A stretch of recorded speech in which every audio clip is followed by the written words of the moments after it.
Hello guys! Welcome back to our YouTube channel. Sa hindi pa po ako kilala, I'm Michelle Bihamis from Mindanao, province of Bukidnon, but then I'm currently living here in Florida under with FIANCEE visa. But then I already submitted my adjustment of status sa immigration na po kasi tapos na po akong kinasal with my partner. So sa ngayon po ay nag-aantay na lamang po ako ng aking temporary green card.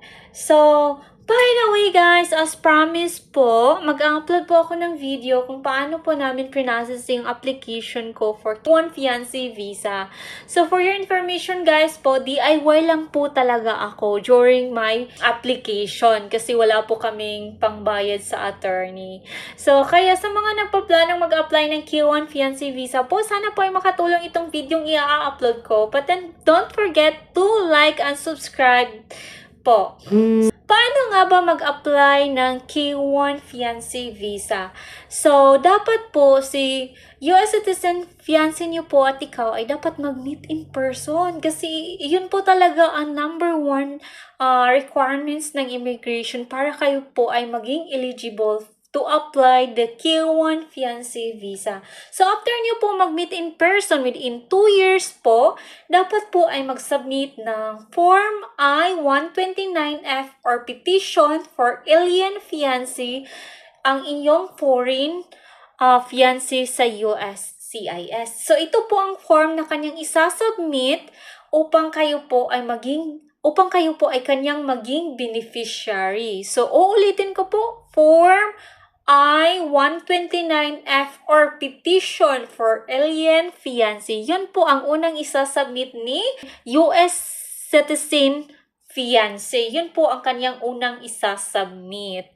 And then pagkatapos po mag-submit ni US citizen fiancé niyo po, ay mag-aantay na lamang po kayo ng notice of action of approval or NUA 1 and 2. Bakit niyo po kailangan antayin ang NUA 1 and 2? Kasi po, hindi po kayo pwedeng makapag-proceed sa next process without NUA 1 and 2. Ang NUA 1 and 2 is ibibigay po ito ni USCIS as feedback sa application ni foreign fiancé.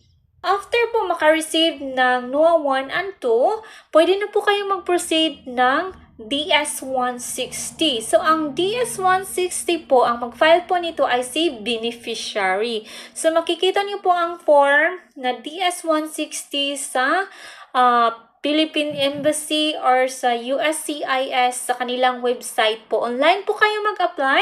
Online din po ninyo itong i-fill up. Pagkatapos niyo pong mag-submit ng DS-160 sa Philippine Embassy po, after few months po, makakatanggap po kayo ng confirmation letter na ang inyong aplikasyon ay is aprobado at ongoing pa din po na, pero pwede na po kayong schedule ng appointment for medical examination. So, saan po ba kayo request for medical examination? Sa akin po, since po yun po ang suggest ng Philippine Embassies is nagpa-medical po ako sa St. Luke's Medical Center. So, doon po ako nagpa-medical. So, after ko po medical examination po, pa-schedule na din po ako for interview sa Philippine Embassy.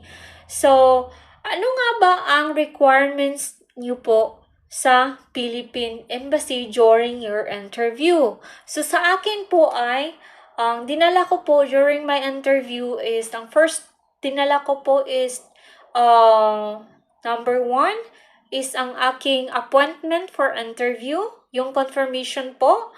Kapag kayo po ay nag-request ng appointment for interview, kailangan nyo po itong i-print. Number 2 is ang aking results sa medical examination.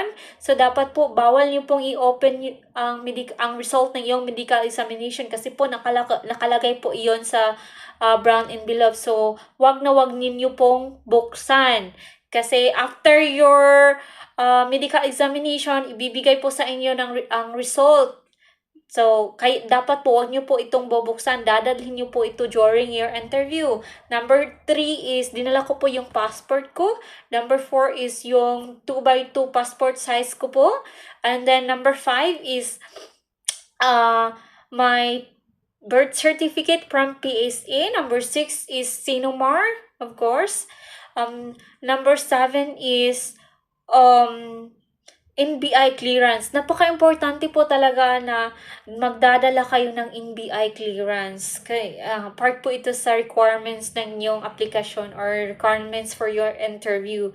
Number 8 is your immunization records. But in my immunization records is dinala ko din po siya during my interview and also for during my medical examination, kasi especially for my medical examination po, ito po talaga yung hinanap, yung records ko po for immunization nung maliit pa po ako. And then next is degree of my fiancé, kasi previously married po siya dati. So, dinala ko po yun. Pero, hindi naman siya hiningi kasi during the submission of Form I-129F, yung fiancé ko po, nagsubmit na siya ng affidavit of support and then divorce of decree. So, hindi na po ako hiningan, pero dinala ko na rin po para panigurado na din po yung sa akin. Baka po ako ay ko pa ihiningan ng Philippine Embassy. So, yun lamang po ang mga requirements na dinala ko during my interview po. So, sana po ay makatulong ang videong ito. Kung may itatanong pa po kayo, pwede po kayong mag-comment sa baba. Thank you for watching and don't forget to like and subscribe. Bye!